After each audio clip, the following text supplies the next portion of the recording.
গণতন্ত্রের রাজনীতি করেন, ইসলামের নামে গণতন্ত্রের রাজনীতি করলে কোনোদিন সাকসেসফুল হতে পারবেন না। ইসলামকে শুধু দাওয়ার জায়গায় রাখেন, শুধু দাওয়াতের জায়গায় রাখেন, এবার রাজনীতি করেন। আপনি বলবেন তাহলে তো আপনি ইসলামকে রাজনীতি থেকে দূরে করে দেন। দূরে করতেছি না, আপনি তো মুসলমান। যারা বিএনপির জয়লাভ করলো তাদের মধ্যে কয়জন হিন্দু আছে?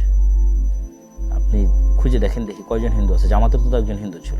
তাহলে বিএনপির যতজন বিজয় লাভ করলো তাদের 99% মুসলমান। শুধু কি মুসলমান, আমি এমন কে চিনি যারা 5 ওয়াক্ত সালাত আদায় করে, 5 ওয়াক্ত সালাত জামাতের সাথে আদায় করে, মানে গণতন্ত্র বাদে অন্য আর সকল বিষয়ে সর্বোচ্চ বিশুদ্ধ আকীদা লালন করে।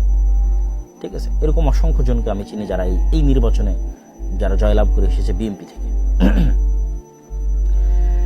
তাহলে আমি কি বলতেছি, আপনি গণতান্ত্রিক রাজনীতি করতে পারবেন, কিন্তু ইসলামের নামে রাজনীতি করে আপনি রাষ্ট্র ক্ষমতায় যেতে পারবেন না। তার 1 নম্বর পয়েন্ট আগে বলেছি, কারণ আপনি কাল্ট ফিগার তৈরি করতে পারবেন না, সকল ইসলামপন্থীকে একত্রিত করতে পারবেন না। 2 নম্বর পয়েন্ট বলেছি, আপনি কখনো ডিপ স্টেটের আস্থা অর্জন করতে পারবেন না। ফলত ইসলামের নামে রাজনীতি করে, মানে গণতান্ত্রিক রাজনীতি করে আপনি কখনো ইসলামের নামে ক্ষমতায় যেতে পারবেন না। এটা ফুল স্টপ। তাহলে আপনি তো মুসলমান, আপনি রাজনীতি করতে পারেন। আপনি জাস্ট ইসলামের আদর্শকে নিজের মধ্যে ধারণ করার চেষ্টা করবেন। এই গণতান্ত্রিক সিস্টেমের মধ্যে থেকে যতটুকু রাষ্ট্রের উপকার করা যায়, যতটুকু ন্যায় এবং ইনসাফ প্রতিষ্ঠা করা যায়, ততটুকু প্রতিষ্ঠা করার জন্য চেষ্টা করবেন। সেই রাজনীতি আপনি করবেন। যেমন অনেকেই আওয়ামী লীগের তুলনায় বিএনপিকে ভালো মনে করতেন, যে তারা হয়তো ইসলাম পন্থাকে ধারণ করে, তথা একজন মুসলিম এর যে আদর্শ সেটিকে ধারণ করে, তারা টুকটাক ধর্মীয় মূল্যবোধকে ধারণ করে তারা রাজনীতি করে। যে রাজনীতি আপনারা এরদোগানের দেখতেছেন, যে রাজনীতি আপনারা ইমরান খানের দেখতেছেন, যে রাজনীতি আপনারা মালয়েশিয়াতে দেখতেছেন, এগুলো পূর্ণাঙ্গ ইসলামী রাজনীতি নয়। তো এগুলোকে আপনি একটাকেও পূর্ণাঙ্গ ইসলামী রাজনীতি বলতে পারবেন না। এগুলো কি রাজনীতি? এগুলো হচ্ছে ইসলামী ভাবধারায় উজ্জীবিত হয়ে একদল মুসলমানের রাজনীতি। যে মুসলমান পূর্ণাঙ্গ মুমিন নয়, সে ফাসেক মুমিন হতে পারে, ঠিক আছে, তার অন্য কোনো ত্রুটি থাকতে পারে, কিন্তু সে সরাসরি ইসলাম বিরোধী বিদ্বেষী কোনো আইন হোক এটা সে চায় না। আপনাকে আরো ক্লিয়ার করি, মুসলিম লীগের রাজনীতি কি ছিল? মুসলিম লীগ আলেম ওলামাদের দল ছিল নাকি?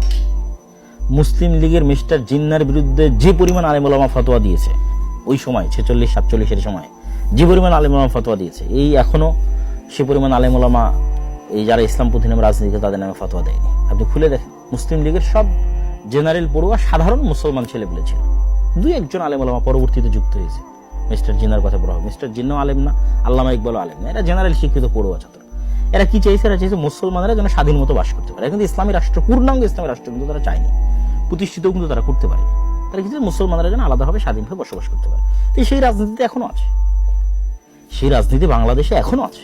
এই যে জামাত ইসলামকে যারা, জামাত ইসলামের যে জোট, এই জোটকে যারা ভোট দিয়েছে, জামাত এনসিপির জোটকে, আপনি নিশ্চিত থাকেন এটা মুসলিম লীগের ভোট ব্যাংক। তথা 1947-এ যারা মুসলমানদের আলাদা দেশের জন্য ভোট দিয়েছিল, এরা এই 2026-এ এসে বিভক্ত হয়ে কিছু বিএনপিকে ভোট দিয়েছে, কিছু জামাত এনসিপিকে ভোট দিয়েছে।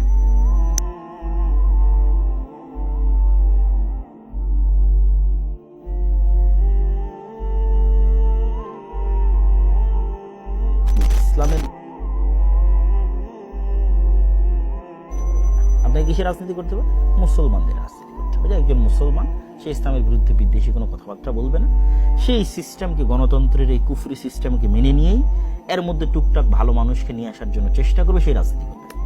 তা বলবেন তাহলে এই রাজনীতি কারা করবে? দেখেন, আমি যে তত্ত্বের কথা বলতেছি, এই তত্ত্ব যে সঠিক তত্ত্ব তার প্রমাণ ভারতই আছে।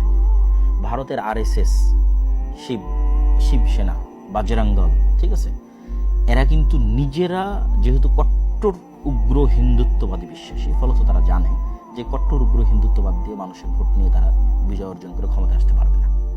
তখন RSS, শিবসেনা, বাজরাং তারা কি করেছে? তারা তাদের মডারেট হিন্দুদের দিয়ে আরেকটা নতুন রাজনৈতিক দল তৈরি করেছে, তার নাম বিজেপি। বিজেপি একটা রাজনৈতিক দল, এইটা সরাসরি উগ্র হিন্দুত্ববাদ তার মেইন মতাদর্শের মধ্যে আছে লিখিতভাবে, এরকম নয়, বরং তারা RSS কর্তৃক নিয়ন্ত্রিত হয়। RSS কট্টর উগ্রবাদ, তারা বাজরাং দল, শিবসেনা কর্তৃক নিয়ন্ত্রিত, তারা কট্টর উগ্রবাদ। কিন্তু বিজেপি তারা সাধারণ হিন্দু, খুব যে হিন্দু ধর্মকে খুব ভালোভাবে মেনে চলে, খুব আল্লাহ মানে তাদের হিন্দু ধর্মের দিক থেকে খুব হিন্দু ধর্ম মেনে চলে, এরকম কিন্তু সতী সাধু এরকম কিন্তু নয়, ঠিক আছে। তো সেক্ষেত্রে এই যে জামাত ইসলাম সহ আর যারা ইসলামের নামে রাজনীতি করতেছে, সেটা ইসলামী আন্দোলন বাংলাদেশের চরমনাই হোক, সেইটা জমিয়তে কি যেন ওলামা ইসলাম একটা আছে, আরো অনেক ইসলামের নামে যারা রাজনীতি করতেছে বাংলাদেশে, তাদের সকলের উচিত হবে তারা এরকম সাধারণ জেনারেল শিক্ষিত মুসলমান সন্তানদের দিয়ে একটা রাজনৈতিক দল তৈরি করবে। যেই কাজটা বিএনপি তাদেরকে অতীতে করে দিত, তারা যদি মনে করে যে এখন বিএনপি ছাড়াও তাদের এরকম একটা রাজনৈতিক দলের দরকার আছে, তাহলে এরকম একটা তারা সাধারণ মুসলমানদের এরকম একটা রাজনৈতিক দল তৈরি করবে, যেমন এনসিপি হতে পারে সেই রাজনৈতিক দল, যারা সরাসরি ইসলামী রাষ্ট্র প্রতিষ্ঠার রাজনীতি করবে না, কিন্তু এই দেশের মুসলমানদের, স্বাভাবিক মুসলমানদের যে অধিকার রক্ষার কথা সেটা করবে, যেমন ওসমান হাদি করত, যেমন আমাদের জুলাইয়ের যে ছেলেমেয়েরা তারা করতেছে।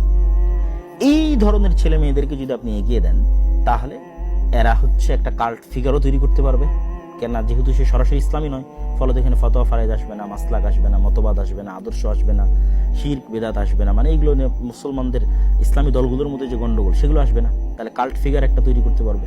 2 নম্বর, যেহেতু তারা সরাসরি ইসলামী নয়, মডারেট সাধারণ মুসলমান, সেহেতু তারা ডিপ স্টেটের আস্থা অর্জন করতে পারবে। ডিপ স্টেট যেগুলো নিয়ে অ্যালার্জেটিক, সেগুলোর বিষয়ে তারা টুকটাক ম্যানেজও করতে পারবে। ম্যানেজ করার মাধ্যমে তারা দেখা যাচ্ছে ক্ষমতায় যাবে। এবং আপনারা যে মন্দের ভালোটা চাচ্ছেন, যে মন্দের ভালো নিয়ে আপনারা গত 1 মাস যাবৎ ফেসবুক একদম তোদবার করে ফেলেছেন, সেই মন্দের ভালোর একমাত্র সমাধান এটা। সেক্ষেত্রে যত ইসলামের নামে গণতান্ত্রিক রাজনৈতিক দল আছে, এদের সবকে তাদের রাজনীতি অফ করে দিয়ে দাওয়াতি কাজ করতে হবে। তারা দাওয়াতি ফিল্ড তৈরি করবে, সন্তান তৈরি করবে, প্রজন্ম তৈরি করবে। আর ওই মুসলমানের সন্তানেরা স্বাভাবিক, যতদিন অন্তত গণতান্ত্রিক সিস্টেম আছে ততদিন সেই গণতান্ত্রিক সিস্টেমে তারা রাজনীতি করবে। এটি গেল যারা গণতন্ত্রের মধ্যে দিয়ে ইসলামের রাজনীতি করতে চান তাদের জন্য পরামর্শ। যদি আপনাদের ভালো লাগে আপনারা পরামর্শ গ্রহণ করতে পারেন, আর না হলে আমি যেভাবে ফুল স্টপ দিয়েছি এটা আসলেই ফুল স্টপ। দেখেন, এই নির্বাচনও জামাত ইসলাম কিন্তু চেষ্টা করেছে তার ইসলামী রাজনীতির খোলস থেকে বেরিয়ে আসার, এটা ছাড়া তার কোনো উপায় ছিল না। মন্দিরে গেছে, তারপরে কত রকমের বক্তব্য, মূর্তি পূজার সাথে রোজার তুলনা, মানে একটা সেকুলার দলের মধ্যে যা যা অনুষঙ্গ থাকে তার সবকিছুই কিন্তু জামাত ইসলাম তার নিজের মতো নিয়ে আসার জন্য কি করেছে, চেষ্টা করেছে।